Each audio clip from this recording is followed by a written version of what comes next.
ఎక్కడెక్కడ షణ్ముఖుణ్ణి ఆరాధన చేస్తారో అక్కడ ఐశ్వర్యం పరిడవిల్లుతుంది.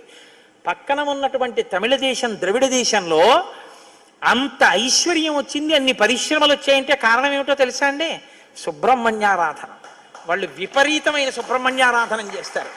సుబ్రహ్మణ్య ఆరాధనం చేసినా, షణ్ముఖుడికి ప్రదక్షిణం చేసినా, ఆయనకి నమస్కారం చేసినా జ్ఞానము, ఐశ్వర్యము, సంతానమునకు క్షేమము, ఆయువు, ఆరోగ్యము అన్నీ కలుగుతాయి.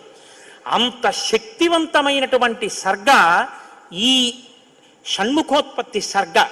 అందుకే వాల్మీకి మహర్షి ఎప్పుడూ కూడా అసలు ఫలశ్రుతి చెప్పరు. కానీ ఈ షణ్ముఖోత్పత్తి గురించి చెప్పిన తర్వాత, అందుకే షణ్ముఖుడికి ఉన్న గొప్పతనం ఏమిటో తెలుసా అండి?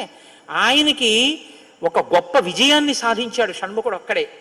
శైవ వైష్ణవాలు రెండూ కూడా వియ్య వందేట్టు చేశాడు.